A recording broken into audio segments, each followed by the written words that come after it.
Bismillahirrahmanirrahim. Assalamualaikum warahmatullahi wabarakatuh. Alhamdulillah nahmaduhu wa nasta'inuhu wa nastaghfiruhu wa natubu ilaihi wa na'udzu billahi min shururi anfusina wa min sayyiati a'malina. May yahdihillahu fala mudilla lahu wa may yudlil fala hadiya lahu.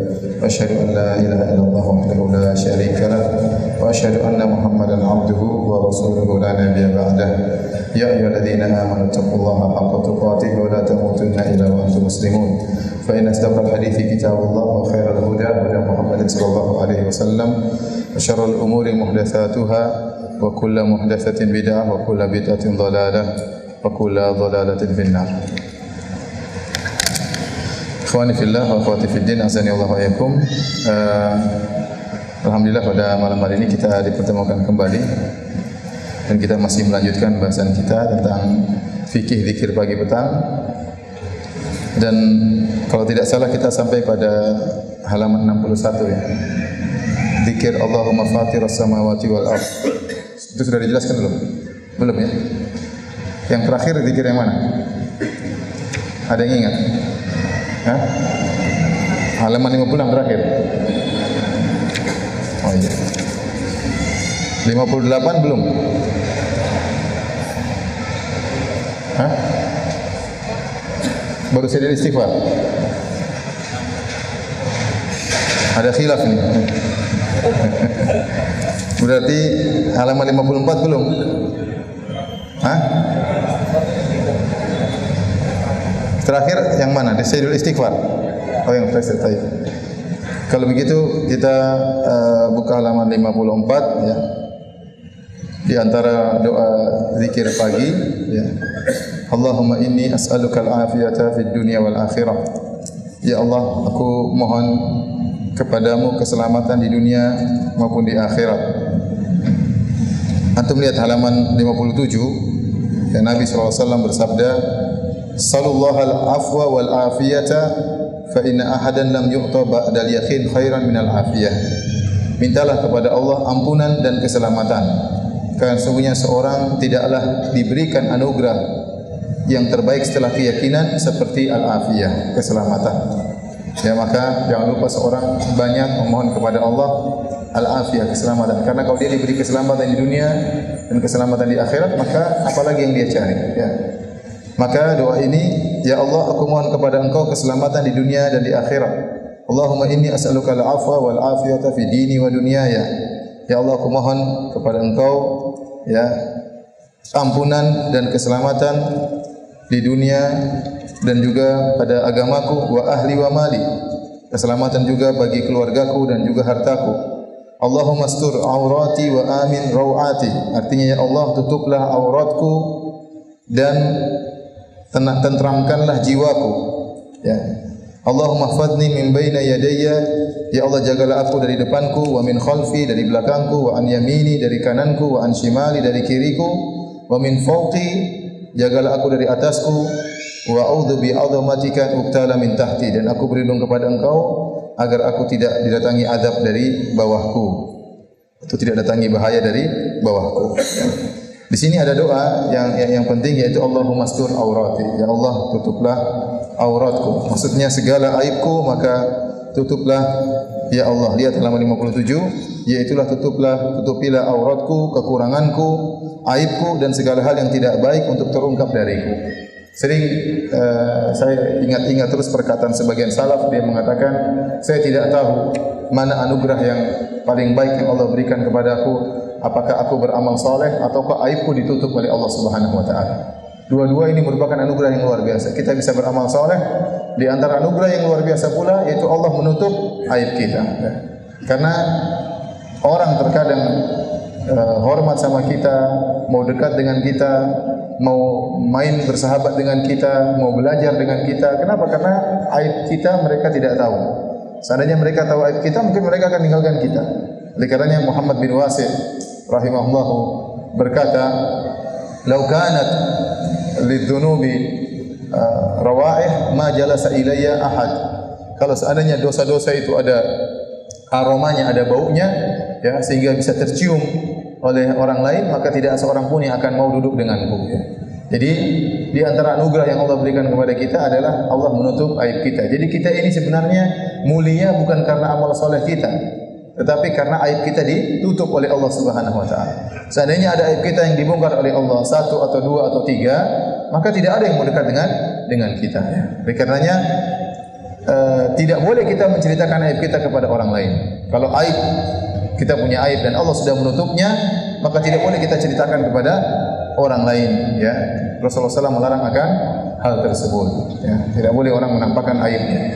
Jadi aib dan kekurangannya hendaknya dia tutup, dan di antara doanya dia mengatakan Allahumma astur aurati. Ya Allah, tutuplah auratku, kekuranganku, aibku, keburukanku. Wa amin rawati, dan Allah tenteramkanlah ya hatiku, jiwaku, karena ketentraman itu adalah kebahagiaan. Ya, jangan sampai seorang gelisah dalam hidupnya, karena kalau gelisah dia tidak akan pernah bahagia. Kemudian minta perlindungan agar dijaga oleh Allah dari depan, dari belakang, dari kanan, dari kiri, dari atas dan juga dari bawah.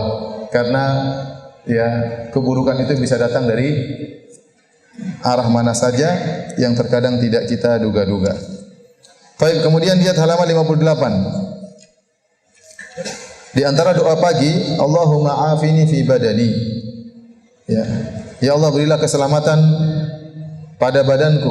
Allahumma afini fi sam'i. Ya Allah, berilah keselamatan pada telingaku. Jangan sampai badanku sakit, jangan sampai badanku cacat, jangan sampai pendengaranku cacat. Allahumma afini fi basari.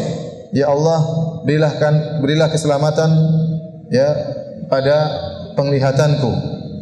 Di sini dikhususkan penyebutan pendengaran dan penglihatan setelah badan. Kita tahu badan adalah tubuh manusia secara lengkap. Setelah kita berdoa Allahumma afini fi badani, ya Allah selamatkanlah aku pada badanku, pada jasadku seluruhnya. Kemudian kita khususkan wa afini fi sam'i wa afini fi basari. Ya Allah, jagalah pendengaranku, atau ya Allah selamatkanlah pendengaranku dan selamatkanlah penglihatanku. Ya, ini menunjukkan dua indera ini, pendengaran dan penglihatan, adalah sangat penting. Sangat penting dalam mengetahui kebaikan, untuk mengenal Allah Subhanahu wa taala, bisa membaca ayat-ayat Allah Subhanahu wa taala, bisa mendengar ayat-ayat Allah Subhanahu wa taala. Ya, ini nikmat yang luar biasa. Hendaknya dijaga. Oleh karena ya Allah, jagalah pula, selamatkanlah pendengaranku dan penglihatanku dari hal-hal yang Kau benci, dari hal-hal yang mendatangkan kemurkaanmu. Apalagi di zaman sekarang, ya, betapa banyak kita mendengar hal yang diharamkan oleh Allah Subhanahu wa taala. Musik ya, di mana-mana hukumnya haram dengan ijma' ulama, kesepakatan para ulama, mazhab manapun mengharamkan musik. Ya, jangan dengar perkataan sebagian dai kemudian menghalal-halalkan dengan berdalil dengan perkataan ulama sekarang, sementara telah terjadi ijma' kesepakatan. Karena sebagian dai mengaku bermadzhab Syafi'i menghalalkan musik, padahal Imam Syafi'i mengharamkan musik, seluruh ulama Syafi'i mengharamkan musik. Ini mengganggu pendengaran kita. Ya, karena pendengaran dan penglihatan itu adalah saluran yang mengantarkan kepada hati. Hati kita itu WA, adalah bejana. Apa yang didengar oleh kita, apa yang dilihat oleh kita akan terbiaskan dalam hati kita. Kalau yang sering kita dengar adalah musik, yang sering kita lihat hal-hal yang haram, maka akan mengganggu khusyuan kita. Susah kita untuk khusyuk. Kenapa? Karena hati kita dipenuhi dengan hal-hal yang haram, diharamkan oleh Allah Subhanahu wa taala. Sering kita melihat hal yang diharamkan, terbiaskan dan tidak bisa hilang kecuali setelah waktu yang lama. Kita mendengar sesuatu, ya, masuk dalam hati kita, hal yang haram sulit untuk hilang, terbiaskan, tertancapkan dalam hati kita, dan ini adalah musibah.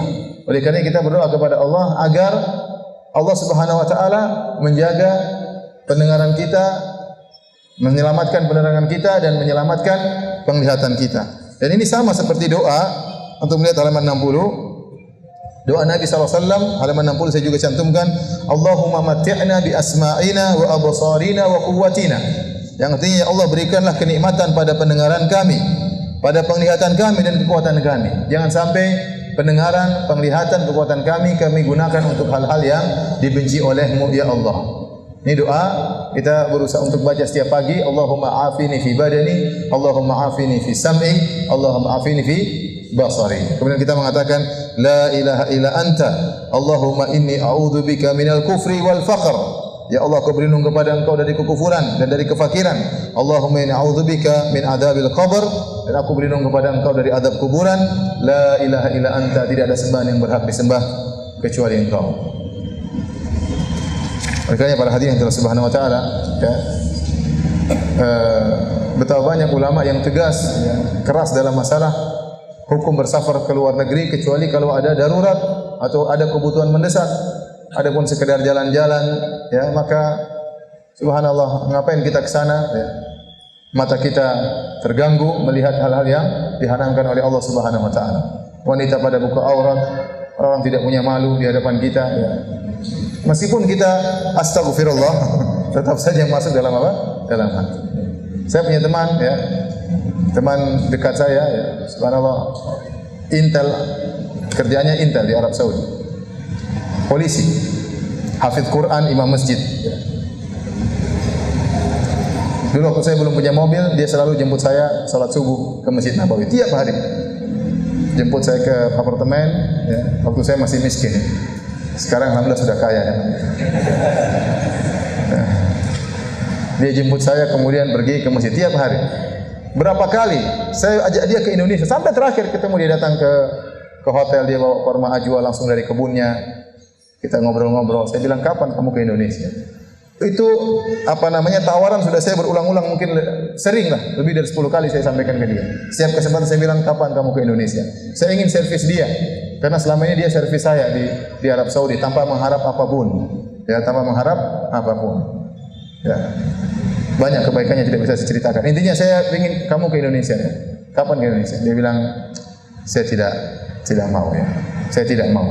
Saya takut dengan agama saya takut melihat fitnah di Indonesia. Saya takut terfitnah dengan cewek-cewek Indonesia. Dia bilang begitu, saya takut terfitnah. Alhamdulillah sekarang saya fil afiyah, dalam kondisi selamat. Alhamdulillah, apa tidak ada kekurangan, artinya salat iya, ngaji ya, bekerja, alhamdulillah. Ya, saya tidak ingin terfitnah di Indonesia. Sampai sekarang saya ajak dia tidak mau. Saya bilang, kau tinggal datang saja, semua saya servis, tinggal, makan, tempat tinggal semua saya tanggung. Ulang-ulang saya ajak dia, ajak anak-anakmu, ajak istrimu. Saya tidak mau. Dia tidak mau. Sampai sekarang dia tidak mau. Kenapa? Dia takut. Dia bilang, teman saya pergi pulang udah lihat macam-macam di luar negeri. Ya. Oleh karenanya pandangan pendengaran ini kita berdoa agar dijaga oleh Allah Subhanahu wa taala. Saya pernah turun di bandara sama orang Arab Saudi, jenggot panjang, tiba di bandara Cengkareng Soekarno-Hatta. Wah, cewek-cewek sudah banyak situ kan. Bukan di Saudi kan enggak ada pemandangan seperti itu. Ya, kecuali mungkin, tapi kalau di Madinah, Mekah enggak ada, semua tutupan. Begitu dia ngantri bagasi, dia cuma bilang astagfirullah, astagfirullah, astagfirullah, astagfirullah. Hari pertama, enggak tahu hari kedua. Antum di Indonesia sudah cukup fitnah, belum antum ke luar negeri, ya. Luar negeri, ke Eropa, ke negara kafir, Singapura, ya subhanallah. Ya. Saya pun tidak mau ke sana, tapi diundang pengajian, ya. Saya berdoa semoga visa tidak keluar, ya. Tapi ya mereka juga butuh didakwahi. Jadi pandangan ini kalau kita umbar, ya, akan membiaskan dalam hati kita, dan ini mengganggu kekhusyuan kita untuk salat, mengganggu kekhusyuan kita untuk terenyuh tatkala membaca ayat-ayat Allah Subhanahu wa taala. Maka kita hendaknya khusyuk tatkala berdoa kepada Allah, Allahumma afini fi jasadi, Allahumma afini fi sam'i, Allahumma afini fi basari. Kemudian zikir berikutnya halaman 61. Allahumma fatiras samawati wal ardi, alimal ghaibi wa syahadah. Ya Allah, pencipta langit dan bumi. Fatir artinya pencipta langit dan bumi. Fatir artinya pencipta tanpa ada min ghairi mithalin sabiq, tanpa ada contoh sebelumnya. Jadi kreasi, kreator. Jadi Allah yang menciptakan. Belum ada yang menciptakan bumi sebelumnya, belum ada yang menciptakan langit yang indah sebelumnya. Allah menciptakan langit dan bumi. Kreasi Allah Subhanahu wa taala, Dialah sang pencipta. Alimul ghaibi wa syahadah, yang mengetahui hal yang gaib dan mengetahui hal yang nampak. Bagi Allah sama saja. Antara yang gaib maupun yang nampak tidak ada bedanya bagi Allah Subhanahu wa taala. Allah mengetahui yang gaib seperti yang nampak. Rabb kulli syai'in wa malikah. Dialah Allah Subhanahu wa taala yang menciptakan Rabb segala sesuatu dan pemiliknya, penguasanya. Semuanya di alam semesta ini adalah ciptaan Allah, di bawah kekuasaan Allah Subhanahu wa taala, baik yang baik maupun yang buruk. Asyhadu an la ilaha illa anta. Aku bersaksi bahwasanya tidak ada sembahan yang berhak disembah kecuali Engkau, ya Allah. A'udzubika min syarri nafsi. Aku berlindung kepada Engkau dari keburukan jiwaku. Wa min syarri syaitani wa syirki. Dan aku berlindung kepada Engkau dari keburukan syaitan dan kesyirikannya. Dalam riwayat wa syaraki, dan pasukannya.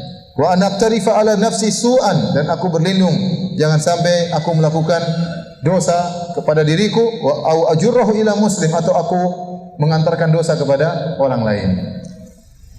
Hadis ini atau doa ini doa yang sangat agung ya, sangat penting untuk melindungi kita dari berbagai macam, dari sumber keburukan dan dari dampak keburukan tersebut.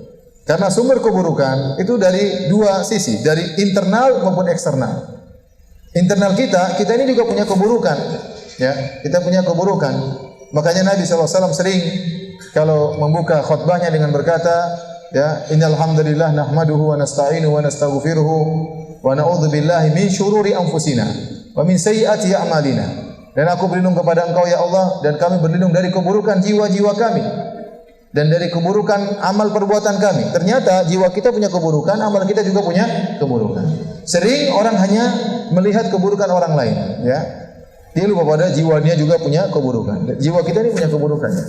Entah keangkuhan, entah ya kesombongan, entah ujub, entah suudzon, buruk sangka, hasad dan macam-macamnya. Ini bisa menimbulkan keburukan. Kalau kita biarkan diri kita mengikuti kesombongan kita, kita bisa melakukan banyak maksiat. Kalau kita membiarkan diri kita terjebak dengan hasad kita, dengki kita bisa terjerumus dalam banyak kemaksiatan. Makanya di antara hal yang perlu kita minta perlindungan adalah min syarri nafsi. Ya Allah, aku berlindung kepadamu dari keburukan apa? Jiwaku. Wa min syarri syaitan, dan juga keburukan dari eksternal, ya. Yaitu dari luar, yaitu dari syaitan, ya. Makanya Rasulullah mengatakan di bulan Ramadan orang-orang tetap bermaksiat, ya. Kenapa? Meskipun syaitannya lagi liburan, ya. Sumber keburukan internal tetap ada. Orang bisa bermaksiat dengan keburukan jiwanya sendiri. Apalagi jiwanya selama ini sudah dididik oleh syaitan, meskipun syaitannya lagi cuti 1 bulan, tetap aja dia bisa bermaksiat. Ini bahaya. Tatkala kita baca doa ini, kita tahu bahwasanya jiwa kita ini ada keburukannya, ya. Jiwa menyeru, ammaratun bisu, menyeru kepada keburukan. Kemudian wa minasyaitan, min syarri syaitan, dan berlindung kepada engkau dari keburukan syaitan, wa syirkihi, dan kesyirikannya. Dikhususkan penyebutan kesyirikan ini dosa yang paling berbahaya. Karena syaitan membuka pintu-pintu kesyirikan, ya, dengan berbagai macam cara. Dalam riwayat yang lain wa syarokih, dan kami berlindung kepada engkau dari keburukan syaitan dan kepada dari pengikut-pengikutnya, dari jerat-jeratnya. Karena syaitan pasang jerat. Wa naktarifa ala nafsi su'an, dan aku berlindung kepada engkau untuk menjalankan kejelekan, keburukan pada diriku. Karena seorang tatkala berdosa, terkadang dia berdosa sendiri, dia bermaksiat sendiri. Au ajurrahu ila muslim, atau aku membawakan keburukan pada muslim yang lain. Kita berlindung kepada Allah, jangan sampai kita mencelakakan diri kita, dan jangan sampai mencelakakan orang lain. Jangan sampai kita mendolimi jiwa kita, dan jangan sampai mendolimi orang lain. Ini kita baca dengan penuh hikmat tatkala zikir pagi, ya. Sudah hafal belum? Sudah. Allahumma fatiras samawati wal ard, alimal ghaibi wasyahadah, rabb kulli syai'in wa malika, asyhadu an la ilaha illa anta, a'udzubika min syarri nafsi wa syarri syaitani wa syirki atau syaraki, wa naktarifa ala nafsi su'an aw ajurrahu ila muslim. Baca dengan perlahan agar kita bisa memahami kandungan maknanya. Baik, doa berikutnya halaman 64. Bismillahilladzi la yadhurru ma'asmihi syai'un fil ardi wala fis sama' wa huwa samiul alim. 3 kali dibaca. Artinya dengan nama Allah yang dengan namanya segala sesuatu di bumi dan di langit tidak akan berbahaya, dan dialah yang maha mendengar lagi maha mengetahui. Ini doa yang pendek dibaca 3 kali. Bismillahilladzi la yadhurru ma'asmihi syai'un fil ardi wala fis sama' wa samiul basir samiul alim. Kita buka doa ini dengan bertabarruk, mencari keberkahan, bertawassul dengan nama Allah Subhanahu wa taala, dengan mengharapkan keberkahannya. Artinya dengan menyebut namamu, ya Allah, aku berlindung dari seluruh bahaya yang di langit maupun yang di bumi. Maknanya demikian. Aku berlindung dengan namamu, aku mencari berkah dengan namamu, agar engkau melindungiku dari segala keburukan yang di langit maupun di bumi. Doa berikutnya ini juga doa yang sangat penting, dibaca sekali. Kalau tadi 3 kali, ini sekali. Ya Hayyu ya Qayyum bi rahmatika astaghits, yang artinya wahai yang maha hidup, wahai yang maha tegak, dengan rahmat-Mu lah aku beristighatsah, memohon pertolongan-Mu. Aslih li sya'ni kullah, ya Allah perbaiki atau luruskanlah segala urusanku. Wa la takilni ila nafsi tarfata ain, dan jangan kau biarkan aku bersandar kepada diriku meskipun hanya sekejap mata.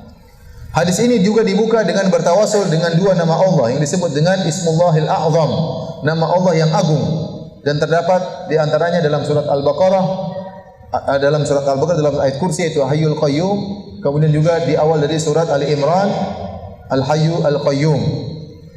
Dua ini adalah dua nama teragung dari nama-nama Allah Subhanahu wa taala dan dikenal dengan Ismullahil A'zam, nama Allah yang teragung. Kenapa? Karena Hayyu artinya ya Hayyu, yang maha hidup. Allah maha hidup dan kehidupan Allah tidak dimulai dengan kematian atau ketidakadaan, tetapi Allah maha hidup azali, ya. Kehidupan Allah tidak dimulai dengan ketiadaan atau kematian, tetapi Allah ya sejak azali sudah maha hidup. Berbeda dengan kehidupan-kehidupan yang lain. Seluruh kehidupan makhluk dimulai dari tidak ada, kemudian menjadi ada. Mereka dari tidak ada, kemudian menjadi hidup. Kemudian diselangi dengan kematian. Kalaupun mereka hidup abadi di surga dan atau di neraka, ya karena penghuni surga abadi, penghuni neraka juga abadi, namun kehidupan mereka, keabadian mereka bukan karena diri mereka, tapi diabadikan oleh Allah Subhanahu wa taala, ya. Makanya salah pendapat sebagian orang yang mengatakan, Ustaz, surga dan neraka tidak abadi. Karena kalau kita bilang surga dan neraka abadi, penghuninya abadi, maka kita mensyirikkan Allah Subhanahu wa taala. Berarti ada yang abadi selain Allah Subhanahu wa taala. Jawabannya, keabadian Allah tidak sama dengan keabadian makhluk. Keabadian Allah tidak dimulai dengan tidak ada. Adapun makhluk dimulai dari tidak ada menjadi apa? Ada. Kemudian diselingi dengan kematian, kemudian dihidupkan kembali. Kehidupan yang kedua di akhirat abadi bukan karena zatnya, dia tidak abadi dengan sendirinya, tapi diabadikan oleh Allah Subhanahu wa taala. Oleh karenanya penghuni neraka jahanam minta mati.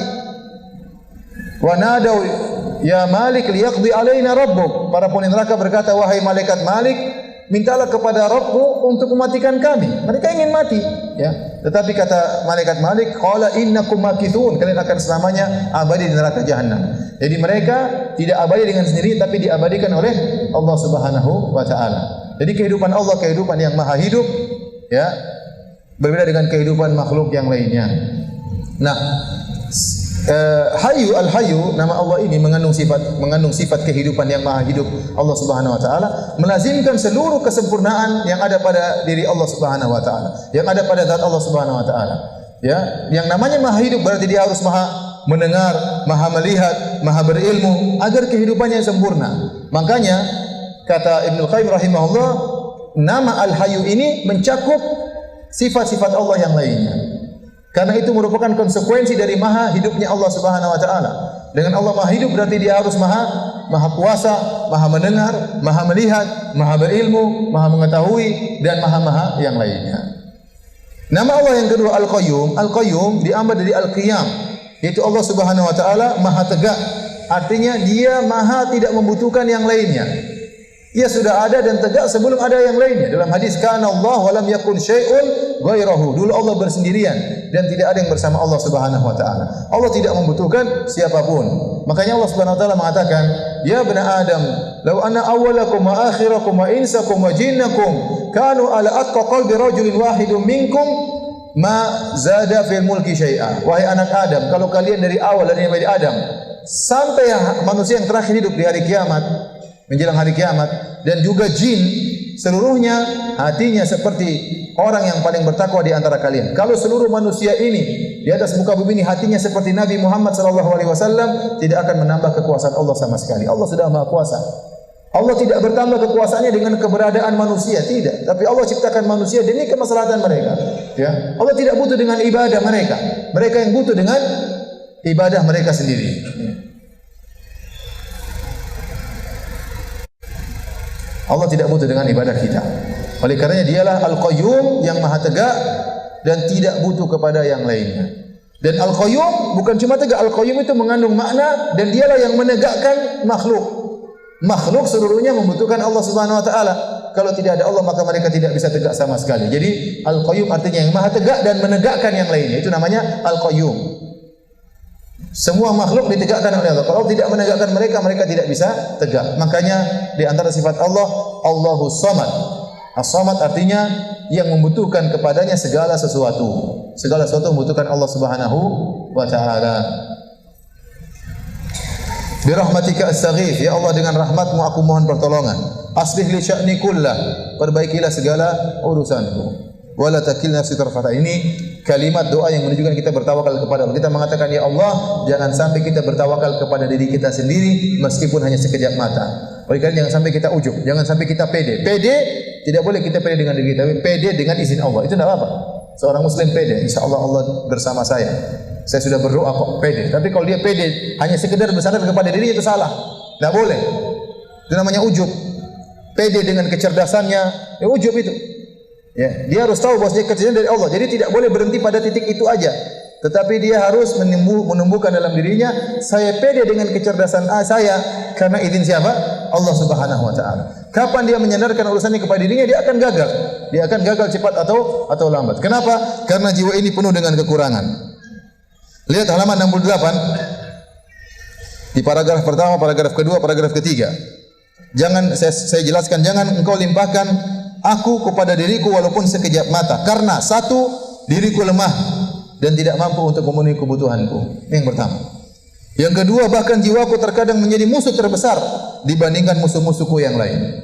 Ya, karena terkadang kita berhadapan bukan dengan orang lain. Terkadang kita berhadapan bukan dengan musuh. Terkadang kita berhadapan dengan nafsu kita, dengan syahwat kita. Terkadang syahwat kita musuh terbesar kita daripada yang lainnya. Ketamakan kita, kerakusan kita. Terus kita mau serahkan urusan kita kepada jiwa yang sifatnya demikian. Dan ketiga, diriku tidak mengetahui apa yang baik bagiku dan apa yang buruk. Bisa jadi aku menerjang sesuatu perkara yang aku sangka baik, ternyata justru mendatangkan kemudaratan. Dengan tiga sebab ini, maka jangan kita bersandar kepada diri kita. Yang pertama, diri kita itu lemah, tidak mampu. Ya. Banyak hal yang tidak kita mampu. Diri ini punya banyak kelemahan. Ada kelebihan, tapi banyak kelemahannya. Yang kedua, jiwa ini terkadang musuh terbesar kita sendiri. Bagaimana kita bersandar kepada jiwa yang menyuruh kepada keburukan. Ya. Kemudian yang ketiga, jiwa kita tidak punya ilmu. Sering kita mengharap kebaikan, kita sangka kebahagiaan kita di situ, ternyata di situlah kebinasaan kita. Ya. Yang Maha tahu kebaikan kita siapa? Allah Subhanahu wa taala. Maka serahkan urusan kepada Allah, kita berdoa, fa aslih li sya'ni kullah. Ya Allah, perbaikilah urusanku, wala takilni nafsi tarfata ain, dan jangan kau biarkan aku menyerahkan urusanku kepada diriku. Kemudian di antara zikir pagi petang, zikir pagi subhanallah bihamdihi. Subhanallah bihamdihi kita baca 100 kali. Subhanallah diambil dari bahasa Arab, ya. Artinya menjauhkan, tasbih artinya menjauhkan. Ya. Dan maksud dari tasbih itu menjauhkan Allah dari segala keburukan. Menjauhkan pikiran kita dari segala berburuk sangka kepada Allah, karena Allah tidak ada kekurangannya sama sekali dan Allah tidak ada keburukannya sama sekali. Allah bersih dari segala aib, Allah bersih dari segala kekurangan. Makanya kalimat subhanallah sering datang setelah Allah menyebutkan kesyirikan, ya. Sering subhanahu Allah, tatkala Allah mengingkari orang-orang musyrikin yang mereka menganggap Allah punya anak, maka Allah tutup dengan subhanallah, maha suci Allah, ya. Subhana rabbika rabbil izzati amma yasifun. Maha suci Allah dari apa yang mereka sifatkan. Mereka mengatakan Allah begini, mereka mengatakan Allah begini. Ini semua tidak ada daripada Allah. Seperti orang ahlul kitab. Mereka mengatakan Allah menciptakan langit dan bumi dalam waktu 6 masa, pada hari ke-7 istirahat. Pada hari ke-7 Allah istirahat, Allah capek, ya. Dan itu terdapat, ya. Tapi saya sudah cek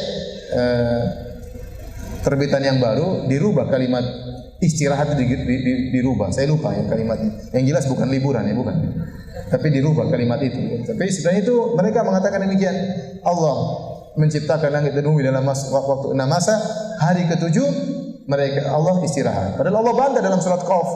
Wa laqad khalaqna samawati wal arda wa ma bainahuma fi sittati ayyam wa ma massana min lughub. Sungguh kami telah menciptakan langit dan bumi dan apa yang di antara keduanya dalam waktu 6 masa, dan kami sama sekali tidak letih. Ya, Maha suci Allah, Allah tidak akan letih.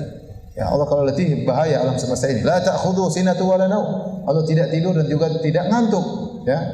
Jadi kita segala perkara yang buruk terbetik dalam diri kita tentang Allah, kita katakan subhanallah. Subhanallah. Itu artinya subhanallah. Jadi kalau kita zikir subhanallah, subhanallah, subhanallah, kita paham maknanya. Artinya Allah Maha Suci Engkau, Engkau tidak punya anak. Maha Suci Engkau yang Engkau tidak pernah letih, Engkau tidak pernah lelah. Maha Suci Engkau tidak punya kekurangan sama sekali. Tidak seperti persangkaan mereka. Maha Suci Allah dan seterusnya. Ya. Makanya Allah berkata, "Wa ma qadarullaha haqqa qadrih wal ardu jami'an qabdatuhu yaumal qiyamah was samawati matwiyatun bi yaminih subhanahu wa ta'ala amma yusyrikun." Sungguh mereka tidak mengagungkan Allah sebagaimana mestinya.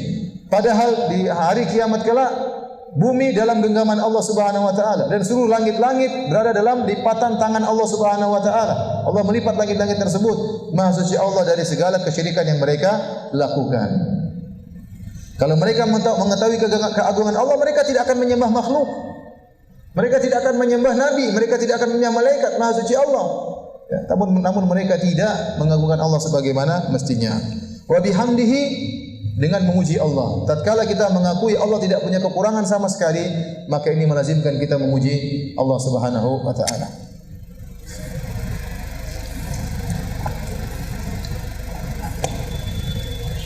Baik, kita lanjutkan halaman 70.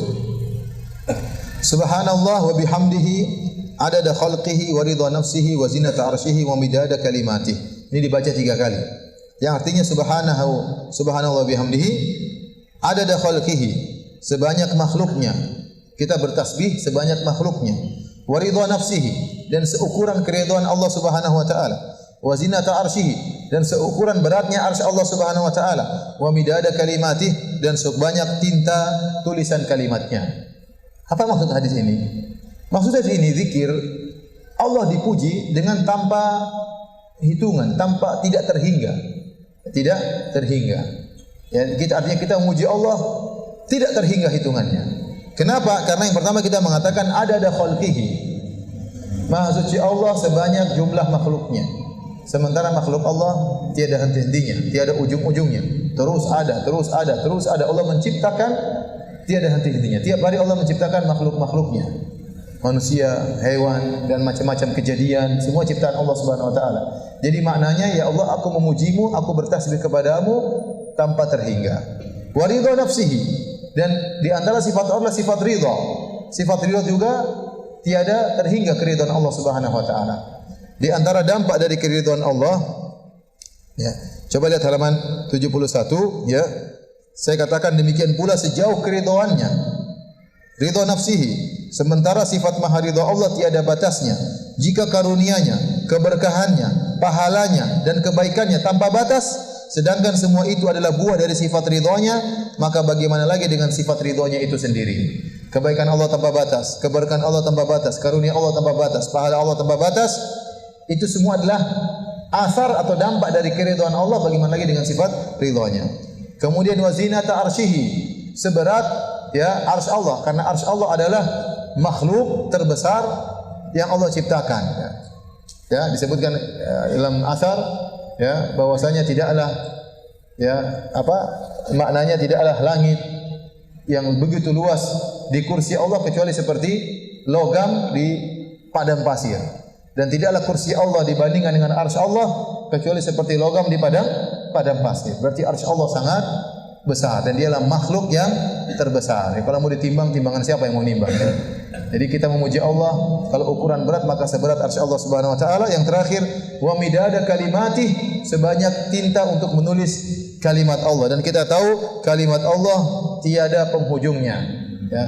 Ya, Allah menyebutkan kalau seandainya laut ini menjadi tinta untuk menulis kalimat-kalimat Allah, dan ditambah lagi sab'atu abhur, 7 laut lagi, tidak akan manafidat kalimatuh, tidak akan selesai kalimat Allah, karena kalimat Allah tiada hentinya. Tinta, seandainya lautan ini menjadi tinta, ditambah lagi 7 lautan yang ada dalam di bumi ini, tidak akan bisa menulis kalimat Allah Subhanahu wa taala. Jadi intinya kita memuji Allah ya tanpa batas. Ini dibaca 3 kali tatkala di pagi hari. Taib. Zikir berikutnya, la ilaha illallah wahdahu la syarikalah, lahul mulku wa lahul hamdu wa huwa ala kulli syai'in qadir. Ini zikir teragung, intinya adalah tauhid. Ya, kata Nabi sallallahu alaihi wasallam, ya, afdalu ma qultu wan nabiyuna ba'di wan nabiyuna qabli la ilaha illallah wahdahu la syarikalah, lahul mulku wa lahul hamdu wa huwa ala kulli syai'in qadir. Kata Nabi, sebaik-baik zikir yang aku dan para nabi-nabi sebelumku ucapkan adalah zikir ini. Karena inilah kalimat tauhid. Inti daripada diutusnya para nabi, diturunkannya kitab-kitab suci adalah untuk menegakkan la ilaha illallah wahdahu la syarikalah. Untuk menghilangkan kesyirikan di alam semesta ini, di mana manusia bergelimang dengan kesyirikan, penyembahan terhadap selain Allah dengan berbagai macam bentuknya. Ada yang menyembah malaikat, ada yang menyembah dewa, ada yang menyembah jin, ada yang menyembah manusia, ada yang menyembah batu, ada yang menyembah hewan, ya. Semuanya adalah kesyirikan, maka diturunkanlah la ilaha illallah. Lahul mulku, segala kerajaan alam semesta ini hanyalah milik Allah Subhanahu wa taala.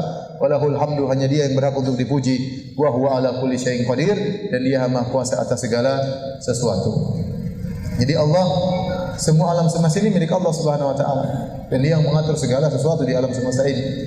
Tidak ada satu zat pun yang ikut serta dalam menciptakan alam semesta ini. Dalam hadis tadi sudah saya sebutkan, kana Allah wa lam yakun syai'un ghairuhu. Dulu Allah sendirian dan tidak ada yang bersama Allah, kemudian Allah ciptakan alam semesta. Jadi seluruhnya adalah milik Allah.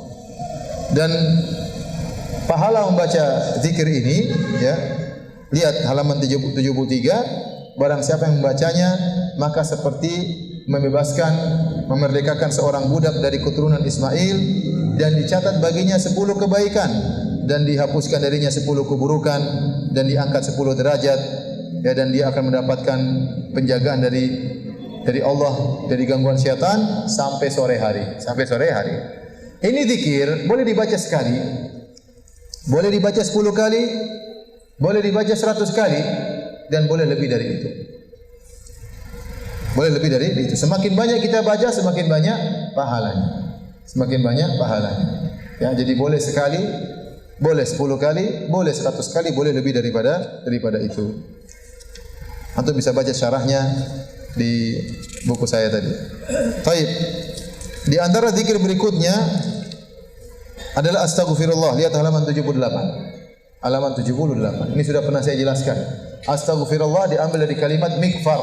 Mikfar artinya helm yang dipakai oleh prajurit tatkala berperang, dan fungsi helm tersebut ada 2. Pertama, menutup kepala, menutup kepala, yang kedua melindungi agar tidak terkena senjata dari musuh. Maka istighfar artinya, ya Allah, aku minta kepada Engkau 2 perkara, ya Allah. Pertama, tutuplah aib-aibku dan dosa-dosaku, jangan dibuka di dunia dan di akhirat. Yang kedua, ya Allah, jauhkanlah aku dari dampak maksiat yang aku lakukan di dunia maupun di akhirat. Kenapa? Karena maksiat itu punya dampak. Makanya kalau Anda berdosa, segera beristighfar kepada Allah. Minta agar ditutup aib Anda, yang kedua agar tidak nampak dampaknya. Karena kalau kita tidak beristighfar, Allah bisa munculkan dampak maksiat tersebut di dunia maupun di akhirat. Seorang salaf mengatakan, "Innila a'sillah", sungguh aku ini bermaksiat kepada Allah Subhanahu wa taala, wa a'rifu dzalika fi khuluqi dabati wa khadimi. Maka aku tahu dampaknya dari perilaku tungganganku, hewan tungganganku, dan juga dari perilaku pembantuku. Karena orang bermaksiat bisa jadi kalau dia bermaksiat nampak dampaknya pada istrinya, nampak dampaknya pada anaknya, bisa jadi. Bukan anak istrinya berdosa, tidak, tapi Allah memberi musibah kepada dia melalui anak dan istrinya yang mungkin membangkang kepada dia, yang mungkin bermasalah dengan dia, istrinya mungkin angkat suara, ya, berteriak di hadapan dia, dan macam-macamnya. Ya. Kenapa? Karena dia bermaksiat kepada Allah Subhanahu wa taala. Makanya di antara sarana agar kita tidak merasakan dampak maksiat, kita mengatakan astaghfirullah. Jadi saya ulangi, kalau kita mengucapkan astaghfirullah sambil kita renungkan. Astaghfirullah artinya, ya Allah, aku mohon kepada Engkau 2 perkara. Yang pertama, tutuplah aibku, sebagaimana helm menutup kepala prajurit, tutuplah aibku di dunia maupun di akhirat. Jangan dibongkar aibku ini, Allah. Yang kedua, ya, hilangkanlah segala dampak buruk dari dosa ini. Di antaranya dihapuskan dosanya, dan di antaranya dihapuskan dampaknya. Ya. Karena bisa jadi Allah menghapuskan dosa dengan cara Allah kasih musibah. Kita tidak mau itu. Kita enggak mau. Kita mau dosa kita dihapuskan tanpa harus ada musibah. Maka kalau kekuatan istighfar kita enggak kuat, Allah bisa hapus dosa kita di dunia dengan mengasih apa? Musibah. Tapi kalau istighfar kita kuat, benar-benar dengan penghayatan, maka Allah tidak kasih musibah. Kalau Allah kasih musibah bukan karena dosa kita, tapi untuk diangkat derajat. Untuk diangkat derajat. Baik, istighfar ada berbagai macam lafal, ya, dan kita istighfar di pagi hari 100 kali. Pagi hari 100 kali, ya. Di antara lafalnya astaghfirullah, di antara lafalnya halaman 81, astaghfirullah wa atubu ilaih. Di antara lafalnya Rabbi ghfirli wa tub alayya innaka anta tawwabur rahim.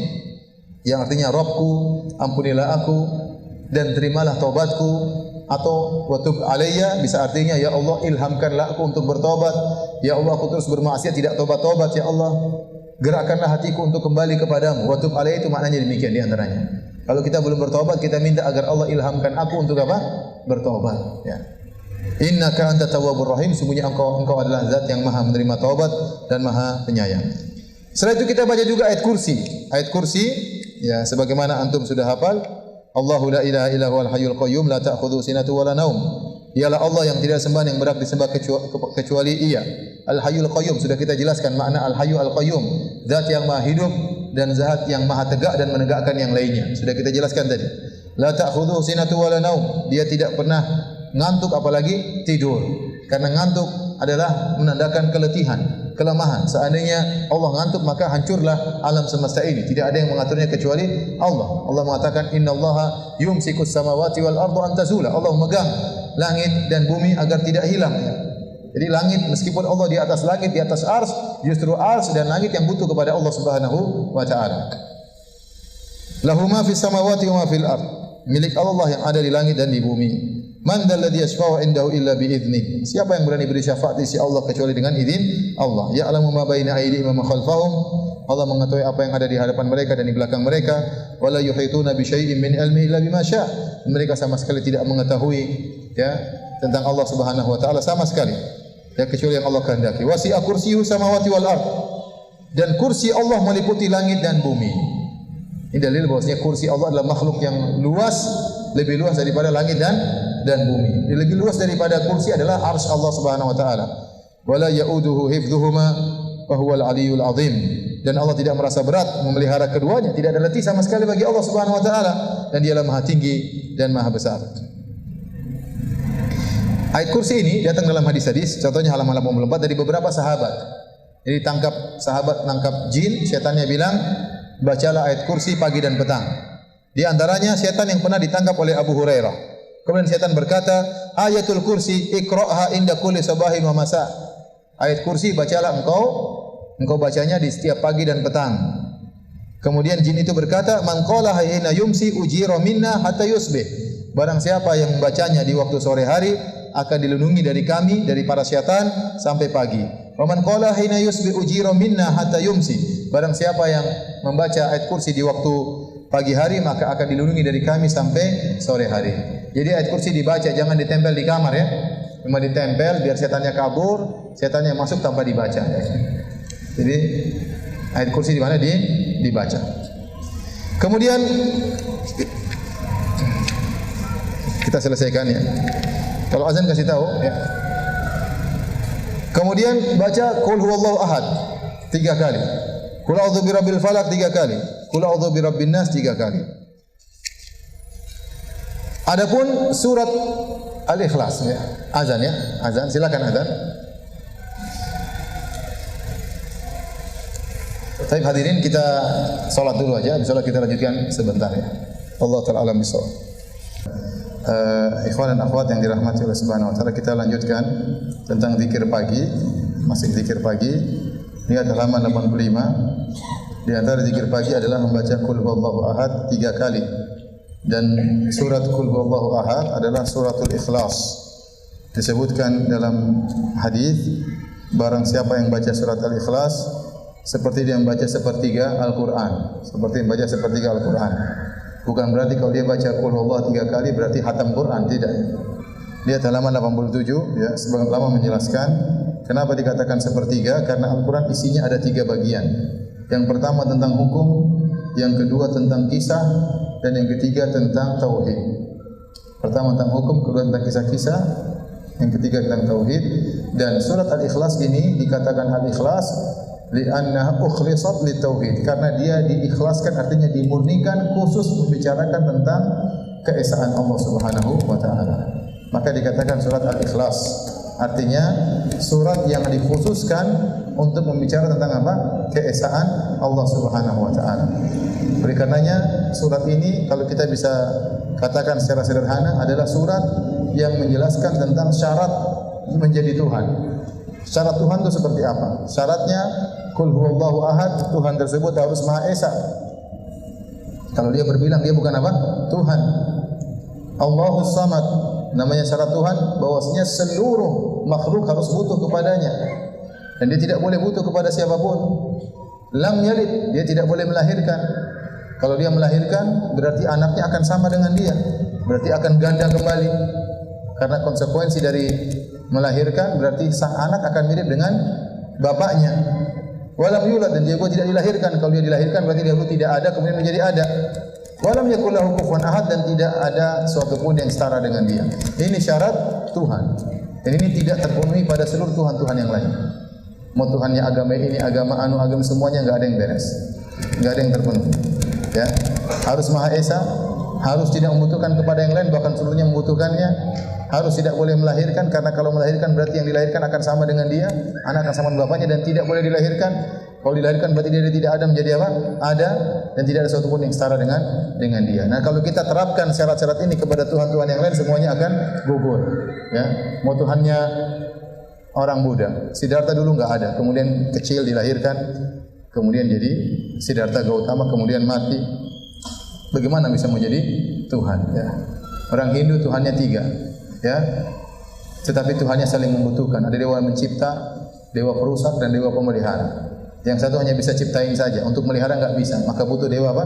Pemelihara. Yang satu hanya bisa melihara aja. Kalau melihara terus enggak mati-mati gimana? Harus ada yang matiin, namanya dewa perusak. Ya. Jadi saling membutuhkan. Ini berarti tidak pantas menjadi Tuhan. Berbilang dan dia tidak multiple function. Ya. Hanya satu fungsi aja yang bisa dia lakukan. Tidak pantas jadi Tuhan. Ya. Menjadikan Nabi Isa sebagai Tuhan, tidak pantas jadi Tuhan. Nabi Isa dulu dilahirkan dari tidak ada menjadi ada, dulunya tidak ada. Dalam perut ibunya 9 bulan membutuhkan asupan gizi dari ibunya, ya. Kemudian membutuhkan perut ibunya dan seterusnya. Dan dia lapar, dia takut, dia beribadah, dia berdoa. Dia tidak pantas menjadi Tuhan. Tidak ada yang syarat Tuhan, ya, tidak terpenuhi kecuali hanya kepada siapa? Allah Subhanahu wa taala. Itulah makna surat Al-Ikhlas. Artinya surat ini ikhlas itu artinya dimurnikan. Murni hanya untuk bicara tentang keesaan Allah, bahwasanya itulah syarat-syarat Tuhan. Yang kedua, surat Al-Falaq, surat Al-Falaq. Qul a'udzu birabbil falaq. Aku katakan aku berlindung kepada Tuhan yang menguasai subuh. Min syarri ma khalaq, dari kejahatan, kejelekan apa yang dia ciptakan, makhluk yang dia ciptakan. Wa min syarri ghasiqin idza waqab, dan dari keburukan malam apabila telah gelap gulita. Wa min syarri naffatsati fil uqad, dan berlindung dari tukang tiup-tiup, tukang sihir, nenek-nenek sihir atau penyihir-penyihir wanita yang meniup pada buhul-buhulnya. Wa min syarri hasidin idza hasad, dan dari keburukan orang yang hasad jika dia sedang hasad. Ini ayat surat Al-Falaq ini kita berlindung kepada Allah dari gangguan-gangguan yang nampak dan gangguan terutama yang tidak nampak. Qul a'udzu birabbil falaq, demi Allah yang menguasai subuh. Min syarri ma khalaq, ini umum. Aku berlindung kepada Engkau ya Allah dari keburukan seluruh keburukan makhlukmu. Setelah itu perincian tentang yang tidak nampak semuanya. Wa min syarri ghasiqin idza waqab, dan dari keburukan malam hari tatkala sudah gelap gulita. Kenapa kebanyakan kejahatan terjadi di malam hari? Ya. Penjahat-penjahat keluar di malam hari, perampok keluar di malam hari, pelacur-pelacur keluar di malam hari. Kalau sampai siang hari berarti enggak laku tadi malam. Kebanyakan malam hari. Saya pernah satu hari di Jakarta, pergi sama teman kita mau naik kereta. Kita pergi sebelum subuh, keluar sama teman naik mobil. Di tengah jalan di Jakarta ada cewek berhenti-berhentiin. Pokoknya cewek lah, cantik, rambut panjang. Saya bilang, Pak, kok sampai subuh belum laku-laku, sampai kita berhenti di tengah jalan. Kenapa sampai subuh kerja begitu ya? Kata teman saya, Ustaz itu bencong Ustaz. Astagfirullah. Ini cewek yang enggak laku. Ada bencong enggak laku ya. Sampai subuh masih nyitapin apa? Mobil-mobil orang ya. Tidak pernah, baru sekali saya dapat kondisi seperti itu. Kemarin saya juga di salah satu kota, keluar dari hotel pagi-pagi, saya ingin jalan pagi. Baru saya keluar ada cewek di situ, saya kaget, saya kan mau jalan pagi. Saya terlanjur lihat, saya balik kanan, dia teriak, "Kamu sudah lihat saya?" Waduh, bahaya kan? Kabur deh, jangan-jangan bencong lagi. Jadi, ya Allah, auzubillah. Jadi Banyak kejahatan dilakukan di malam hari. Pencuri keluar di malam hari, penjahat keluar di malam hari, orang bermaksiat di malam hari. Ya, setan-setan keluar banyak di malam hari. Kemudian tukang-tukang sihir biasanya meniup juga di malam hari. Jadi surat Qul A'udzu birabbil falaq ini khusus tentang kejahatan-kejahatan yang tidak kita lihat. Itu berbahaya. Kalau kejahatan yang kita lihat masih mending, kita masih bisa menghindar. Ada kejahatan-kejahatan yang muncul tatkala kita tidak lihat, tatkala kita sedang lalai. Makanya penting kalau antum mau tidur baca zikir tidur, karena itu antum sedang tidak bisa apa-apa. Datang jin, datang apa, datang sihir, santet lempar ke antum, ya. Wa min syarri ghasiqin idza waqab, dari keburukan malam hari tatkala gelap gulita. Wa min syarri naffatsati fil uqad, dan dari keburukan penyihir-penyihir wanita tatkala meniup di buhul-buhul. Dalil bahwasanya kebanyakan penyihir wanita, ya, ada dukun laki-laki tapi banyak juga penyihir wanita, nenek sihir dan yang lainnya. Wa min syarri hasidin idza hasad, dan keburukan orang yang hasad tatkala sedang hasad. Karena orang hasad itu bisa menimbulkan keburukan. Banyak kemaksiatan yang timbul, banyak kezaliman yang timbul karena hasad. Karena dia hasad, dia ingin orang tersebut jatuh. Bagaimana caranya? Di antaranya dijatuhkan perusahaannya, di antaranya dia ganggu perusahaannya, di antaranya dia ganggu keluarganya, di antaranya dia ngomongin dia, gibahin dia, fitnah dia. Ini semuanya karena hasad. Seandainya dia tidak hasad, tidak akan muncul semua ini. Oleh karenanya banyak keburukan yang timbul karena hasad, maka kita berlindung wa min syarri hasidin idza hasad. Yang terakhir, Qul a'udzu birabbin nas. Surat An-Nas. Qul a'udzu birabbin nas, dengan menyebut nama Allah yang Maha Pengasih lagi Maha Penyayang, katakanlah aku berlindung kepada Rabb manusia, Malikin nas, rajanya manusia, Ilahin nas, sesembahan manusia, min syarril waswasil khannas, dari kejahatan bisikan syaitan yang biasa bersembunyi, alladzi yuwaswisu fi sudurin nas, yang membisikkan pada dada-dada manusia keburukan, minal jinnati wan nas, yaitu syaitan jin maupun syaitan manusia. Ini berlindung kepada khusus gangguan syaitan, terutama syaitan membisikkan dalam dada manusia. Ya, ini sangat berbahaya, ya. Maka seorang berusaha menghayati zikir ini karena kita sering dibisikin oleh syaitan, ya. Dibisikin, dihayal-hayalkan oleh syaitan sehingga terjebak dalam syubhat-syubhat, terjebak dalam syahwat-syahwat karena bisikan syaitan. Syaitan tidak bisa baca hati manusia, tapi syaitan bisa membisikkan dalam dada manusia. Ya, dia bisikan baik setan jin maupun setan manusia, ya. Kita berlindung dari itu semua. Tayyib, ini selesai zikir pagi. Adapun zikir petang bisa antum baca sendiri, kebanyakannya berulang, dan ada sebagainya tidak. Ada sebagian zikir petang, zikir pagi tidak terdapat dalam zikir apa? Petang. Dan saya ingatkan, barang siapa yang sudah selesai zikir pagi, ini masih ingin berzikir lagi, silakan bebas berzikir. Seperti dia membaca, coba baca halaman 91, peringatan halaman 91. Jika seorang telah selesai membaca zikir pagi, maka boleh baginya untuk melanjutkan berzikir dengan zikir-zikir yang mutlak, yang bebas, tanpa bilangan tertentu, tanpa cara tertentu. Dan yang paling afdal adalah membaca Al-Quran, karena Al-Quran adalah firman Allah Subhanahu wa taala. Setelah itu silakan bebas untuk bertasbih, bertahlil, bertahmid, bertakbir, beristighfar, bersolawat kepada Nabi SAW dan zikir-zikir lainnya tanpa ada batasan bilangan tertentu. Jangan lupa kalau zikir pagi selesai, jangan lupa sisihkan waktu untuk baca Al-Quranul Karim. Itu semua akan membersihkan hati kita. Selanjutnya zikir petang, maka hanyalah perulangan. Dan ada sebagian yang zikir pagi tidak ada di zikir petang, dan ada sebagian zikir petang tidak ada di zikir pagi. Tapi secara hampir sama semuanya, ya.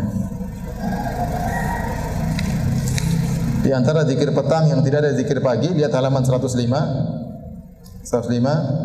A'udzu bikalimatillahi tammati min syarri ma khalaq. Dibaca 3 kali. Ini zikir petang. A'udzu bikalimatillahi tammati min syarri ma khalaq. Aku berlindung dengan nama-nama Allah, dengan kalimat-kalimat Allah yang sempurna dari keburukan dari keburukan ciptaannya. Baik, demikian para hadirin hadirat yang rahmatillah subhanahu wa taala, akhirnya kita selesai dari membedah buku fikih zikir pagi petang. Ini pertemuan yang ketiga. Kalau yang bertanya saya persilahkan, wallahu taala a'lamu bissawab.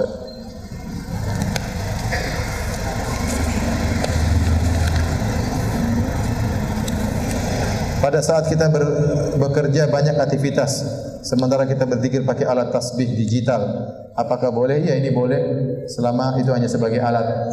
Tidak boleh kalau dijadikan sebagai tujuan. Jadi boleh berzikir pakai jari, kalau enggak sempat boleh pakai digital, ya. Karena kita sambil nyetir mobil pakai digital boleh, ya. Karena kalau pakai jari agak susah sambil nyetir, kan? Agak susah. Kalau sambil digital sambil nyetir bisa kelihatan berapa kali digital, boleh ya. Boleh pakai tasbih, boleh pakai digital, boleh pakai alat hitungan yang lainnya, itu hanyalah sebagai sarana ya. Tapi kalau menjadikan tasbih sebagai ritual, beranggap bahwasanya dengan tasbih lebih afdal, apalagi ada keyakinan tasbih ini sudah diinapkan di kuburan fulan, ini ada seperti itu keyakinan. Tasbih ini lebih ampuh kalau pakai tasbih. Tasbih ini dibuat dari kayu koka lah. Tasbih ini dibuat dari kapal Nabi Nuh ya. Kurang ajar katanya, ini kapal Nabi Nuh dibolongin jadikan apa? Tasbih ya. Ada yang mengatakan demikian ya. Ini semua enggak benar ya. Tasbih ini sudah keturunan berpuluhan tahun ya. Ada yang dikasih hadiah. Ini hadiah, ini tasbih sudah dari nenek moyang saya. Ini buat kamu. Tidak ada pengaruhnya, itu hanya sebagai apa? Alat, ya, sebagai alat. Jangan dijadikan sebagai tujuan. Kapan dijadikan tujuan sehingga menganggap berzikir dengan tasbih, alat tasbih lebih afdal, maka itu bid'ah.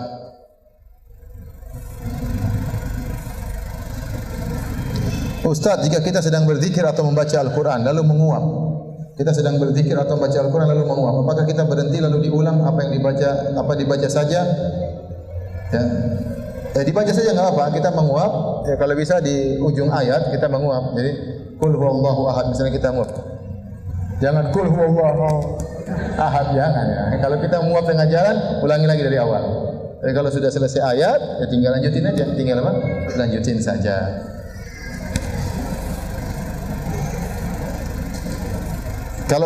Biasanya kalau kita khusyuk itu susah untuk menguap. Biasanya orang menguap itu kalau lagi melayang kemana-mana.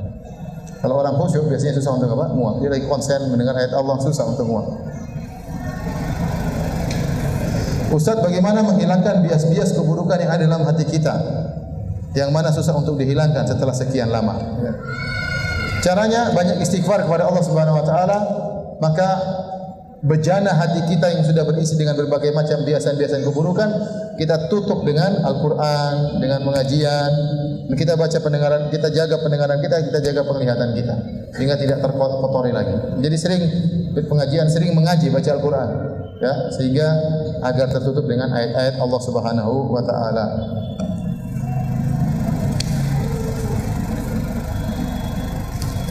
Ustaz, apakah zikir pagi petang tidak ada salawat? Iya, ada hadis tentang salawat tapi hadisnya dhaif.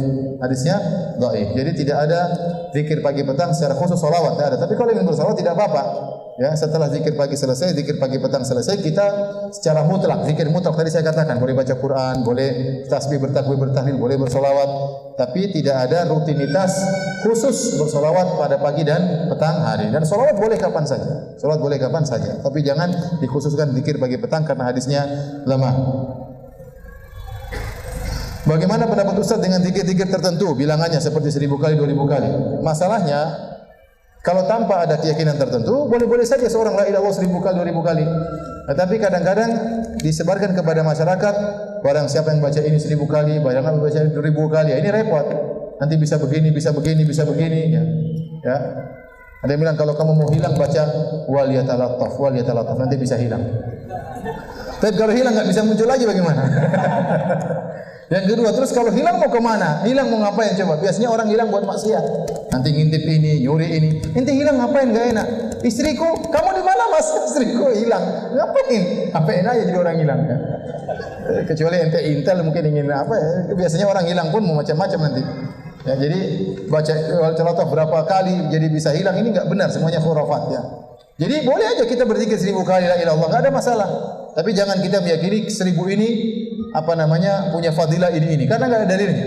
Kalau saya enggak 1000 enggak mantap, ini juga enggak benar. Ya kapan saja mau udah 1000 ya alhamdulillah. Kalau enggak kurang juga enggak jadi masalah. Tapi jangan meyakini ada keyakinan-keyakinan tertentu. Apakah dilarangan berzikir ketika dalam kondisi junub atau haid? Sudah kita jelaskan, dalam kondisi haid pendapat yang rajih tidak ada masalah. Baik zikir maupun baca Quran tidak jadi masalah. Yang jadi masalah tatkala junub. Tatkala junub zikir apapun boleh kecuali zikir yang ada Al-Qur'annya. Kalau baca Quran enggak boleh. Tapi kalau zikir pagi petang seperti ayat kursi dari Al-Qur'an, ketiga kul dari Al-Qur'an, maka ada khilaf. Mazhab Malikiyah mengatakan boleh karena niatnya bukan untuk tilawah tapi niatnya untuk berzikir. Pendapat yang lain mengatakan tidak boleh karena Al-Quran tidak boleh dibaca dalam kondisi junub. Lebih hati-hati kalau kita junub, kita zikir pagi petangnya jangan yang bagian baca Al-Qurannya, tapi zikir-zikir yang lainnya boleh. ya, selain bagian bacaan Al-Qur'an yang sudah saya jelaskan ini. Silakan dibaca lagi di bukunya.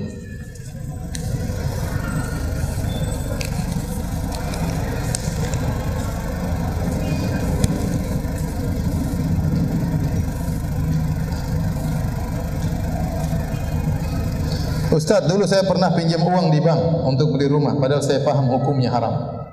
Sekarang saya kena akibat dari dosa saya tersebut. Rumah saya sengketa, ludes, hutang saya di mana-mana karena saya sakit-sakitan, karena sakit kronis, istri saya disukai oleh jin ifrit. Astagfirullah dan lain-lain.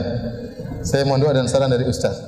Kita husnudzon kepada Allah. Allah tidak akan menyanyiakan orang yang bertobat kepada Allah Subhanahu wa taala. Itulah itu teguran dari Allah. Jangan lupa salat malam, husnudzon, ya. Di balik musibah-musibah tersebut insyaallah ujungnya keindahan. Harus husnudzon kepada Allah. Jangan suudzon. Ya, kata Allah Subhanahu wa taala, "Ana inda dhanni 'abdi bi." Sungguhnya aku tergantung persangkaan hamba-Ku. Maka kita sudah bertobat, ya. Banyak orang lebih jahat daripada kita, lebih buruk daripada kita, tukang sihir, tukang jamret, tukang bunuh. Tapi kalau dia bertobat dengan sungguhnya, Allah akan berikan kebaikan. Memang akan ada ujian-ujian, itu apa namanya? Enggak apa-apa, itu ujian-ujian dari Allah, tentunya ada hikmah yang Allah kehendaki. Tapi tetap husnudzon kepada Allah Subhanahu wa taala, hadapi ujian tersebut dengan sabar, ya.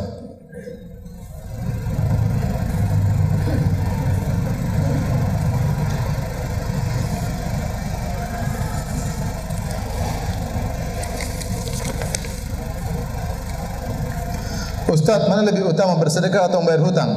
Soalnya hutangnya ini jutaan. Kalau sedekah 10.000 ke bawah. Bayar hutang dulu, bayar hutang. Kalau sudah jatuh tempo, bersedekah pada diri Anda sendiri lebih utama. Adapun kewajiban-kewajiban ya memang kita harus penuhi, ya, kasih orang tua kalau memang kita punya uang. Tapi kalau untuk bersedekah kepada orang sementara kita sendiri butuh dan sudah jatuh tempo, maka bersedekah pada diri sendiri lebih utama. Jangan bersedekah.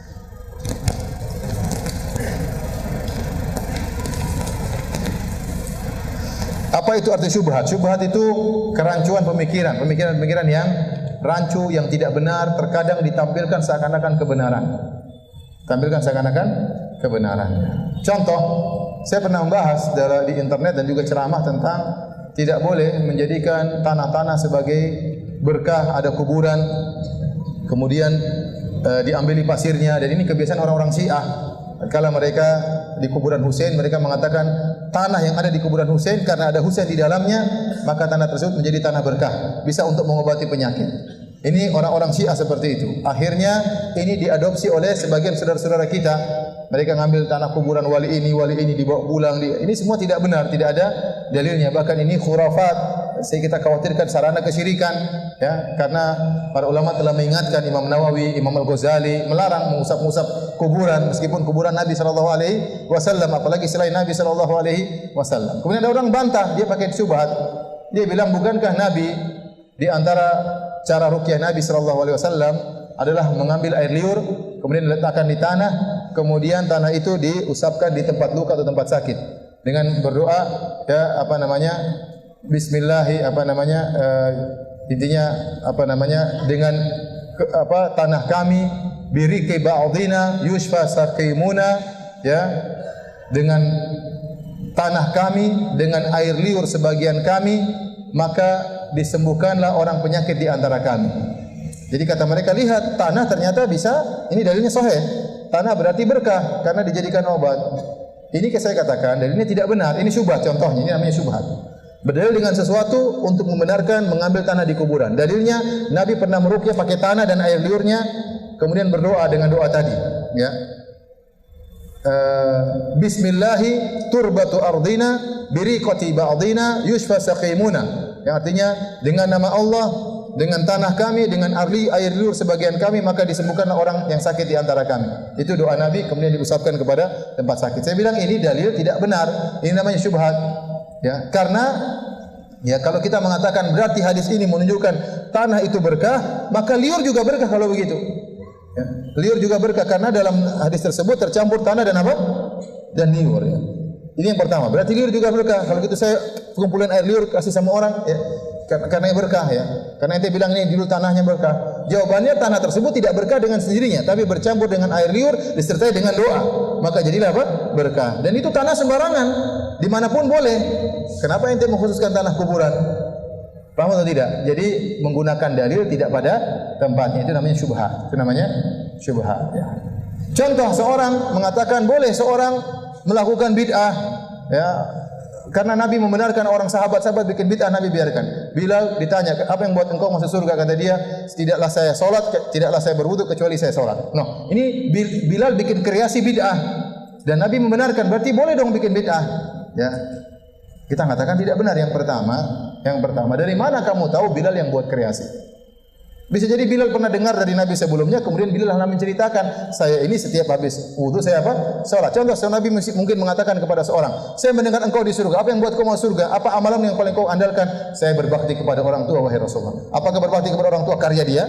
Tidak, tapi mungkin dia pernah dengar dari Nabi sebelumnya. Tidak ada nas tegas mengatakan ini karya Bilal. Tidak ada. Paham? Yang kedua, waktu Bilal jelaskan, Nabi benarkan. Ini namanya sunnah takririyah. Dalam masalah usul fikih ada namanya sunnah takririyah, itu sunnah pembenaran Nabi SAW. Karena terkadang sahabat melakukan sesuatu Nabi benarkan, terkadang sahabat melakukan sesuatu Nabi tidak benarkan. Nah sekarang orang berdalil dengan ini, Nabi sudah meninggal dunia, bebas dong. Yang tukang pembenarannya siapa? Sekarang sudah meninggal. Paham, di zaman Nabi ada sahabat yang berkreasi dibenarkan. Kalaupun ada yang salah, ijtihad sahabat ada yang dibenarkan, ada yang disalahkan oleh Nabi SAW. Nah, kalau kita berdalil pada yang Nabi benarkan saja, ya semua orang sekarang nanti bisa bikin bid'ah dong. Tukang pembenarannya sudah meninggal dunia. Siapa? Nabi SAW. Ini namanya dalil tidak pada tempatnya. Sehingga dengan memahami seperti ini, boleh orang bikin bid'ah selebar-lebar, sebebas-bebasnya. Kita mau bikin sholat 3 rakaat setelah maghrib, sholat 3 rakaat setelah isya, kenapa dilarang? Coba kalau saya bikin kreasi saya, boleh atau tidak? Kenapa tidak boleh? Kan Bilal bikin sholat 2 rakaat setelah wudu. Boleh atau tidak? Sekarang saya bikin 3 rakaat setelah isya. 6 rakaat deh, biar antum boleh. 6 rakaat. Boleh atau tidak? Tidak boleh. Sekarang ada orang 2 rakaat setelah sa'i. 2 rakaat setelah tawaf ada. Ada orang Indonesia bikin 2 rakaat setelah sa'i. Boleh atau tidak? Enggak boleh. Itu berarti ente nambah-nambah umrahnya Nabi. Nabi tidak ada 2 rakaat setelah sa'i. Oh, kan boleh kita berkreasi, Bilal aja berkreasi Ustaz. Akhirnya orang bebas seperti ini. Ini ngawur namanya. Ini namanya pendalilan yang ngawur, ya, tidak benar. Tapi demikian saja para hadirin kajian kita pada kesempatan hari ini. Insyaallah kita lanjutkan pada kesempatan yang lain. Subhanallahi bihamdik asyhadu an la ilaha illa anta astaghfiruka wa atubu ilaik. Assalamualaikum warahmatullahi wabarakatuh.